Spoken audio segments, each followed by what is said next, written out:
Il y a marqué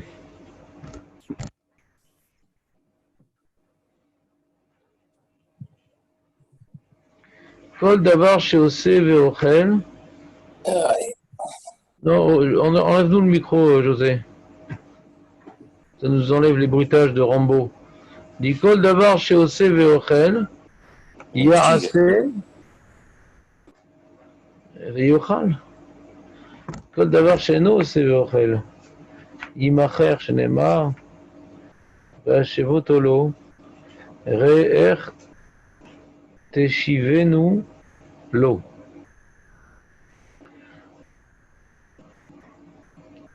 Donc c'est un cas qui avait été évoqué par un des Talmides précédemment, qui est le cas de l'animal. Je trouve un animal, mais ça consomme un animal. Donc qu'est-ce que je vais faire maintenant? Si maintenant, moi j'ai trouvé un animal, j'ai mis les ptakim, j'attends que le perdeur se manifeste, ça fait déjà une semaine qu'il ne s'est pas manifesté, cet animal, je lui donne à manger, ça me coûte de l'argent, moi. Moi, je suis pas obligé de perdre de l'argent pour acheter la Taveda. Aurel, les poules, voilà, Nachol. Ça Yerushalmi. Non, je me rappelle plus. C'est un Talmud Yerushalmi qui rapporte ça, c'est pas la Gemara. Yerushalmi. Et donc, moi, j'ai pas le devoir de perdre l'argent. Je restitue l'objet, mais je perds pas d'argent. Qu'est-ce qu'il veut? Qu'est-ce que tu me fais, José, là? Qu'est-ce que tu fais, José? Allô? C'est marrant. Tu mets le livre sur l'écran, sur qui se passe? Ah ouais, ouais. Bon. J'oublie qu'il y a l'écran. Ouais, bah si tu veux, je m'en vais, hein. Donc, on reprend. Donc, moi, j'ai pas le devoir, ouais, de perdre l'argent pour accomplir cette mitzvah-là. Donc, si je veux nourrir la bête, et ça, je vais engendrer que le perdeur va se manifester, il me devra de l'argent, quoi, pour me dédommager des investissements que j'ai dû maintenant engager ici pour que la bête ne meure pas. Ouais, Shomer et Asma. Ben non. La Torah ne m'impose pas de perdre l'argent pour la maison de Chataveda. Voilà, c'est tout. Garder dans l'état, dans le bon état. Gardez, oui, mais là je dois donner à manger. Je vais acheter des graines. Alors c'est ça que. Eh ben, je le vends alors. Oh, les panels. Je le vends. Je garde l'argent, je rends l'argent. Je suis pas obligé de perdre l'argent pour accomplir cette mitzvah. Tu es d'accord, Aurel, ou pas? Bah, faut pas que ça dépasse le prix de l'animal. Alors la question c'est pourquoi on le vendrait pas tout le temps alors? D'emblée, tu le vends et t'as pas besoin de te galérer à garder une brebis dans ton salon. Le mec, le vend après, le type, il va vouloir. Il va aller chez celui qui l'a acheté, il dit rends mon animal, ça marche. Non, mais je te donne l'argent. Je pense qu'il veut dire David. Le type, il voit un chien dans la rue. Il y a un sentiment quand même. Non, on s'en fout des chiens. Il n'y a pas de sentiment. Ils crèvent. Il n'y a pas de sentiment de chien. Non, c'est pas le bon. C'est intéressant ce que tu dis, Nathan, mais c'est complètement faux. On s'en fout. On s'en fout. Non, on s'en fout des sentiments. C'est pas ça la Nekuda ici que j'attendais de vous. Aurel, sauve la situation. Il y a un Ça drame. dépend de l'animal, non? Ça dépend de l'animal. Je sais pas, continue la phrase, pour l'instant t'as rien dit. Ça dépend de quel type d'animal. Continue la phrase, pour l'instant t'as rien dit. Ou ça dépend Par quel exemple, animal. par exemple, un animal qui te rapporte rien ou un animal qui peut te rapporter quelque chose. Non mais t'écoutes pas, José. J'ai demandé pourquoi je le vends pas. J'ai qu'à le vendre, c'est tout. Dans tous les cas, je le vends, qu'est-ce que je perds? Je rends l'argent. T'écoutes pas, José. Que quoi? Il est attaché à cette chose-là parce que il veut pas de l'argent, il veut cette. Et pourquoi il veut cet animal-là? À cause des sentiments? Non. Sentiments, on a dit non, on n'a pas de sentiments pour les animaux. Pour l'expérience.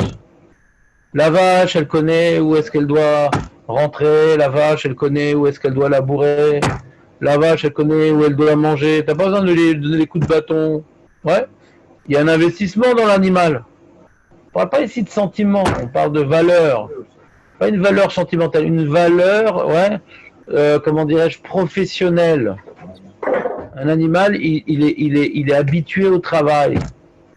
Donc tu me donnes l'argent, je rachète un animal, c'est une perte de temps, c'est une perte d'efficacité, c'est une perte de professionnel. Donc c'est pour ça qu'à Shevat Aveda, on m'impose de garder la bête, mais à condition qu'en la gardant, je viens de pas contracter une dette, que quand le mec il va revenir chercher sa bête, la bête elle vaut 1000 shekels, mais il me doit déjà 3000 shekels de frais. Nourriture, vétérinaire, de frais. Il y a des frais. Ça vit quoi un animal. Alors si maintenant c'est un animal qui peut travailler, alors je la fais travailler pour qu'elle puisse couvrir ses frais. C'est ce qui est écrit dans les mots. Kol davar she'oseh ve'ochel, quelque chose qui oseh, donc elle travaille, ve'ochel et elle consomme.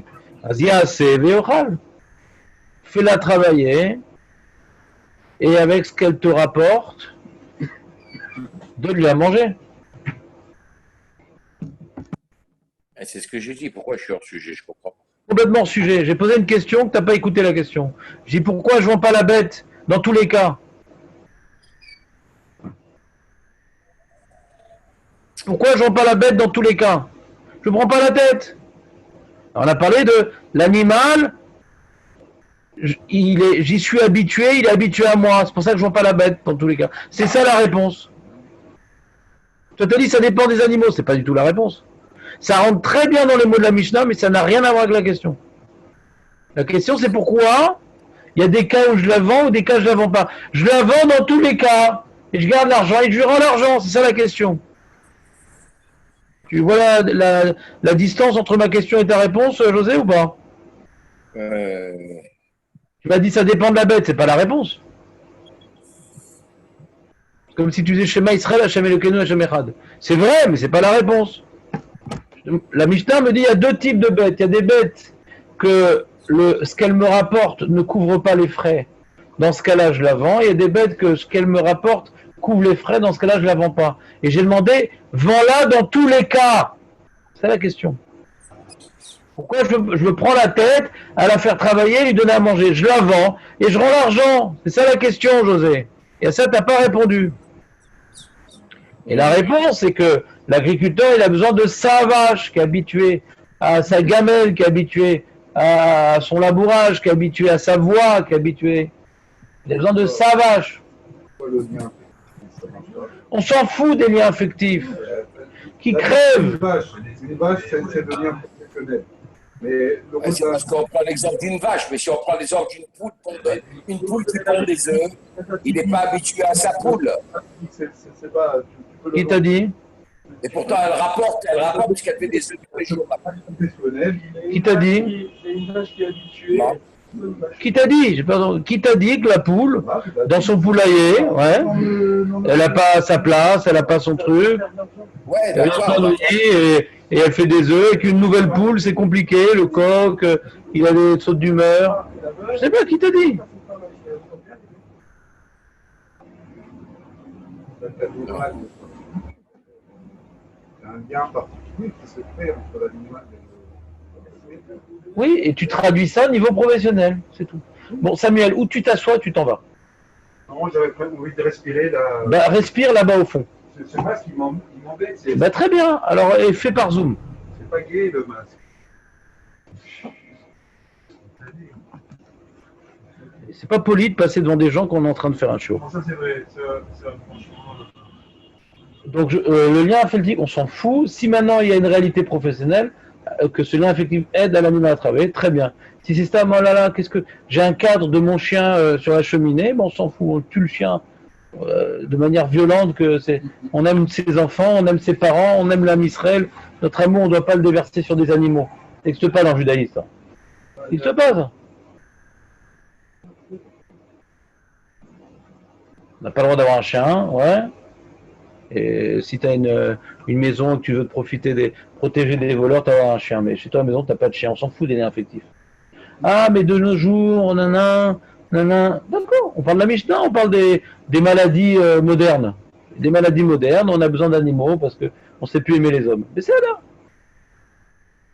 J'ai pas le souvenir dans la Gemara qu'on parle d'un Tana qui avait une relation spéciale avec son chien, avec son. J'ai pas vu un truc pareil. Ouais, des phénomènes modernes. Et donc, est-ce qu'aujourd'hui, dans la Shevat Aveda, ça peut intervenir?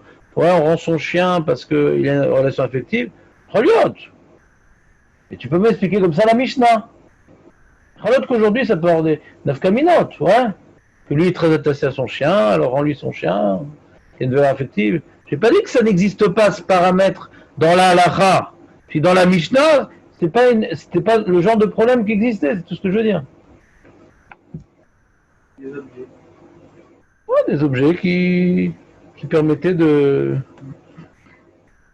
vivre, quoi. Est-ce que c'est une halakha qu'on n'a pas le droit d'avoir un chien? C'est... Un berger belge. Non, les Allemands, ils sont... Non, belge. C'est bête, il ne faut pas m'en parler là. Mais c'est bien pourquoi. Mais, Ah bah si tu m'embêtes, je vais t'en parler, tiens. Ah non, non, non. Mhm. Donc, Sinon, je te fais un caniche. caniche et homme. כל דבר שעושה ואוכל, יעשה ואוכל. Alors il y a l'histoire de Aurel. Maintenant, si l'animal il est super, c'est un super super vache, on l'appelle, avec la cape et tout. Et elle rapporte beaucoup plus d'argent que ce qu'elle bouffe.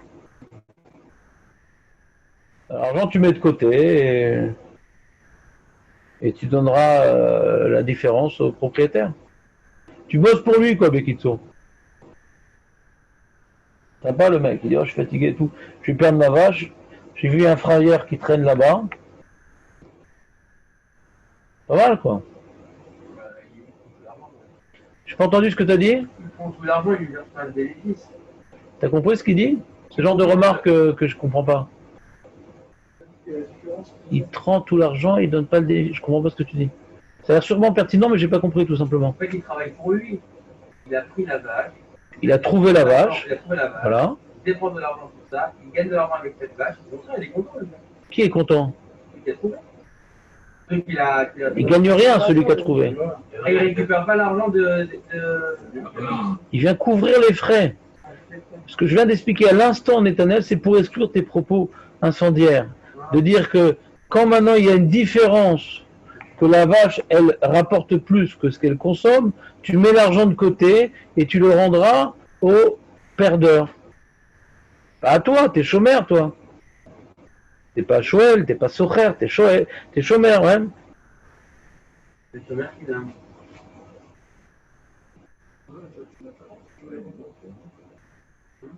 Regarde, José, c'est écrit dans le livre, je suis désolé de te le dire, José. Il y a alors, et pourquoi je dois me fatiguer tellement? J'ai qu'à la vendre. Alors il dit le livre, Mikomakom loim kerena, mishum de nicha le bailim, yoter bebemto chez urgal etzlo gvar. Il a l'habitude de cet animal. Et c'est ça la mitzvah d'Asherat Aveda. Je lui rends quelque chose, il va perdre. Si je vends la vache, je lui fais perdre la relation efficace qui existait entre eux. Donc ça fait partie de lui rendre. Je ne dois pas lui rendre une valeur. Je lui rends également quelque chose qui n'a pas forcément de retombée sur le prix de l'animal, mais qui a une valeur pour moi.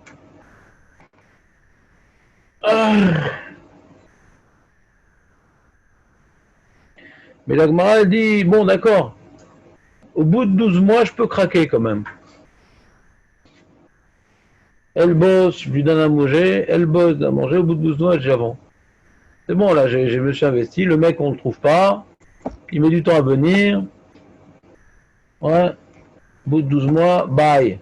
Je la vends et je mets l'argent de côté quand il arrive, je lui demande c'est quoi les simanim et je lui rends l'argent, c'est tout. Alors José dit, et les poules alors?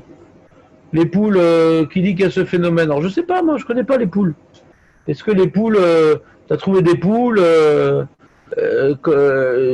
tu peux les vendre ou pas? Parce que José dit les poules, tu t'es pas habitué aux poules, elles vont pas à la charrue, elles font pas tout. Je sais pas, alors si le cas il est que les poules me mettent, elles sont toutes standards, et une poule de perdue, 10 heures trouvée, ouais, alors il n'y a rien à mis, alors cette Mishnah, elle parle pas de ça. C'est tout. On est là. Et si la Mishnah elle parle des poules, alors c'est que les poules aussi, elles ont leur place dans le poulailler, et quand tu prends une nouvelle poule dans le poulailler, ça fait plein de bavardages inutiles. Tu les entends d'ailleurs quand tu amènes une nouvelle poule. Tu sens que ça crée une certaine zizanie.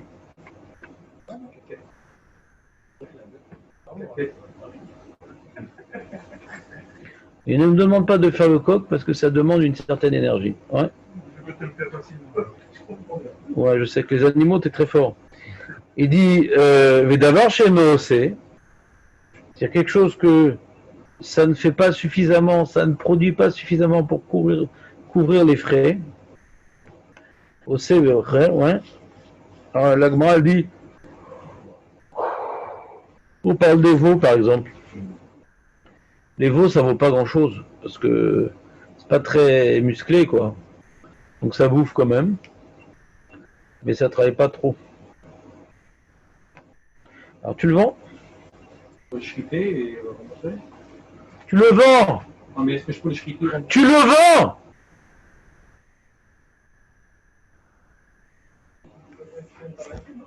Je paye la valeur. Quand ils viennent me demander. N'importe shriter, tu le vends. Pourquoi tu veux shriter? C'est déjà plus la même valeur. J'ai des invités, j'ai besoin d'un veau. Mais c'est pas à toi, t'es chômeur, toi. Non, mais je donnerai l'argent au perdeur. C'est un problème. Pourquoi? Il est mon veau, je l'ai mangé. Je l'ai vendu, c'est pareil. Hein, Ça, c'est un problème. Faut faire une chouma par le bedin déjà. C'est le mec qui dit, ah, t'as un veau comme ça, il dit, bah c'est qu'un shekel un veau, non? Allez, je donnerai qu'un shekel. Mais c'est pas qu'un shekel. Le prix du veau, je sais pas. Moi, Mais combien ça vaut un veau? Bah, il y a un prix du marché. Il existe où? Il est l'Argus? Et c'est quoi ce prix du marché? Je vais sur le marché, j'achète un veau, ça vaut 50. Ah, donc tu fais partie de la bande des mecs qui n'écoutent pas quand je parle. Je viens de te dire qu'il faut que le Beddin, il fasse une évaluation.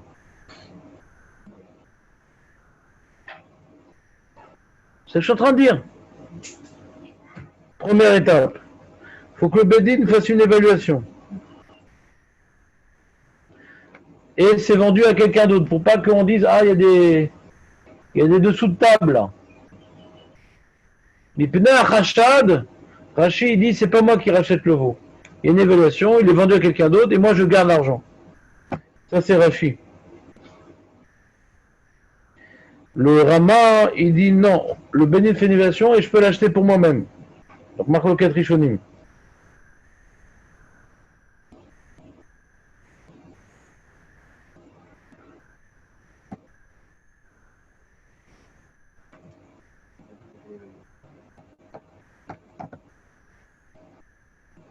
Alors, je rapporte les différentes opinions, etc.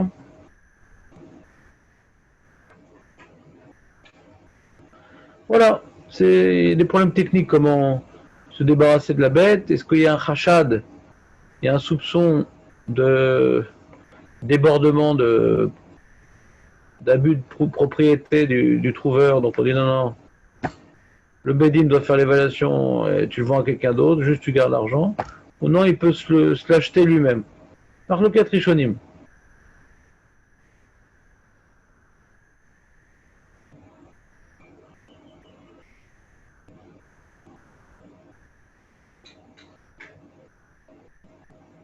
Alors pourquoi il la vend? Chez Neymar, Vashivotolo, Vashivotolo. Il est marqué dans la Torah, il faut lui rendre ce que tu as trouvé. Azre'er tashivenu. Regarde comment tu peux lui rendre. Si maintenant tu as déjà accumulé des dettes par rapport à cette bête-là, tu vas pas lui rendre. Tu vas lui rendre une partie. Parce que tu vas déduire, voilà, ça, voilà ta bête, mais tu me dois 2000 shekels. Comment ça tu me dois 2000 shekels? La bête, elle vaut 2500, ça m'intéresse pas. Il me reste que 500, pourquoi tu l'as gardé à Bruchy? Pourquoi tu l'as pas vendu à Bruchy?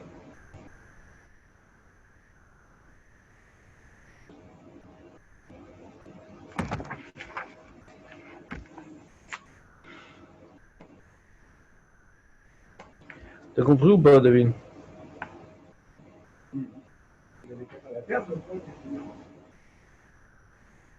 Alors, Benjamin nous fait part d'une remarque désobligeante. Il dit, ouais, il dit, non, mais j'ai pas dit, parce que j'ai dit abruti, il faut que tu te sentes concerné, ça n'a rien à voir, ouais. Que quelqu'un il perde un objet, c'est une chose. Quand moi je trouve un objet, j'ai une responsabilité. La Torah m'impose des choses.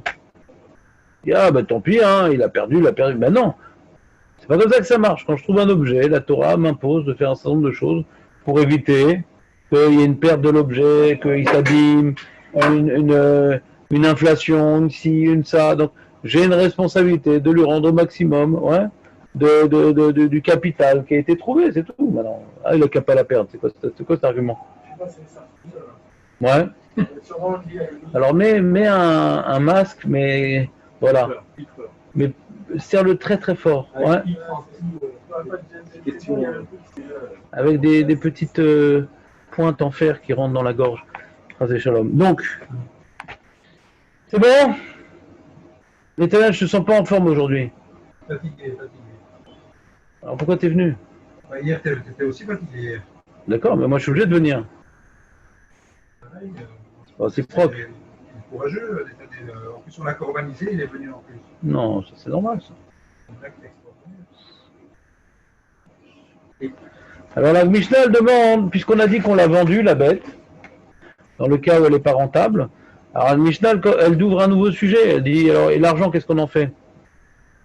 Maintenant il a l'argent le monsieur, il a les 2500 shekels dans la poche. Quel statut il a par rapport à cet argent? Ma'ye bedamim.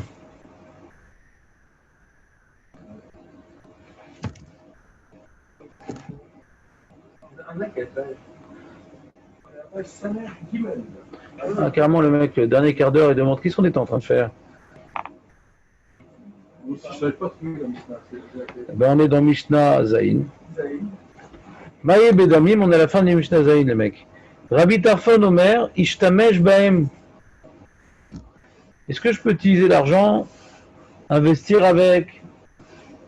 Est-ce que je dois laisser dans une caisse? Aujourd'hui, en Israël, il n'y a plus de caisse. Il n'y a plus de banque où ils gardent des objets. Ouais, ça, ils vont tous les arrêter à cause de blanchiment d'argent. Ils sont en train de fermer tous les coffres. Alors, est-ce que maintenant je dois mettre l'argent dans les derniers coffres qui existent? Ou non? Bah voilà, j'ai une dette de 2500 shekels. Et avec, je vais investir des choses, tout ça. Pour moi, Nalva, quoi. Tu aurais dit quoi, toi, Netanel? C'est ça, qui ne prend pas de risque aujourd'hui, sans que la tempête gronde. Rabbi Tarfon Omer, Ishtamesh Baen. Rabbi Tarfon, il permet de juste noter sur l'ardoise que je dois 2500 shekels. Et l'argent, je le prends pour moi. Les fichar, im avdou, chayav bachariotan. Donc maintenant, si maintenant l'argent il a été perdu, ouais, Gneva, Veda, ouais. Alors comme j'étais pas Shomer Chinam, il est pas tour de Gneva Veda. Là je suis pas Shomer Chinam, j'utilise l'argent. Donc s'il est perdu, bah tant pis pour moi. Hein. Je dois mes 2500 shekels et j'ai eu un micré et cet argent on me l'a volé, l'a perdu, etc. Bah oui. Comme tu as le droit de l'utiliser, même s'il n'a pas encore utilisé. Comme tu as le droit de l'utiliser, même s'il n'a pas encore utilisé. C'est utiliser pas shoot que t'es. que t'es indigne de Shoel. Ouais. Ajoute. Mais tu l'as pas encore dit, puisque tu avais le droit d'utiliser, tu as donc un statut plus que Shomer Chinam, s'ils sont perdus avant même que tu utilisé, t'es chayav de les rendre. Genre le mec qui va vendre et tout au Beddin, l'animal et tout, au retour, il oublie son senchia, il oublie pas. Et un mec, hop, il lui prend la petite pochette, il comptait investir sa argent, il n'a même pas pu. Et ben, il devra comme 2500 shekels au perdeur, parce que du fait qu'on lui a permis d'utiliser, ça lui donne un statut qui est plus que Shomer Chinam, et donc il est chayav même Begneva Vaveda. Ça c'est Rabbi Toufn. Et ben pourquoi on lui permet d'utiliser l'argent? C'est bizarre, normalement il est chômeur, ouais. C'est bizarre ce qu'il dit Rabbi Tarfon. Alors, les Kharem disent que comme il s'est fatigué pour l'animal, il lui a donné à manger, il a ci, il a ça, etc. En compensation de tous ses efforts et de sa bonne volonté, alors Kharem dit bon, on te laisse utiliser l'argent de la vente. C'est une sorte de salaire de la mitzvah un peu. Tu comprends ou pas, David? Mais Rabbi Akiva, par contre, il dit pas ça, tu sais. Ce que tu voulais insinuer tout à l'heure, Netanel, quand tu as dit marloquettes. Rabbi Akiva, il dit pas ça. Il dit Lo ishtamesh bahem.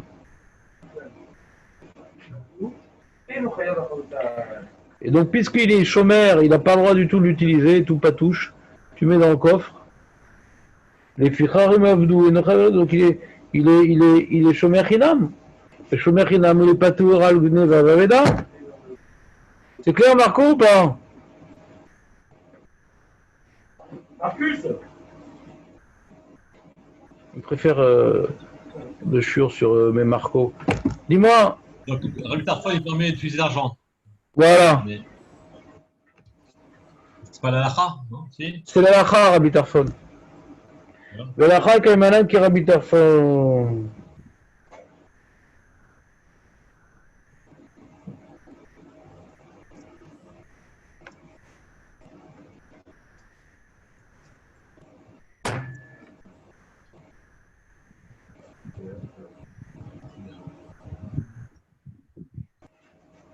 T'as compris ou pas? On est possède comme Rabbi Tarfon. Pourquoi tu l'as pas aimé, Rabbi Tarfon? T'aurais préféré te possède comme Rabbi Akiva?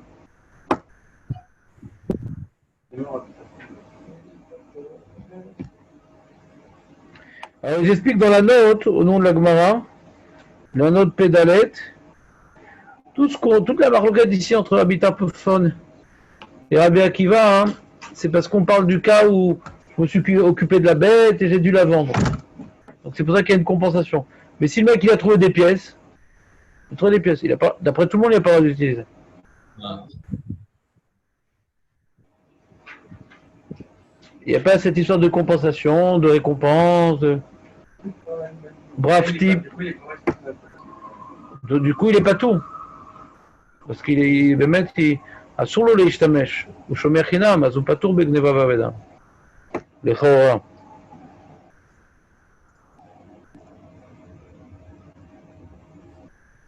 D'accord? Voilà. On a fini Mishnah Zayin. Comme ça, demain, hein, on fera autre chose. D'accord? Et comme ça, demain, on fera autre chose. Oh, regarde.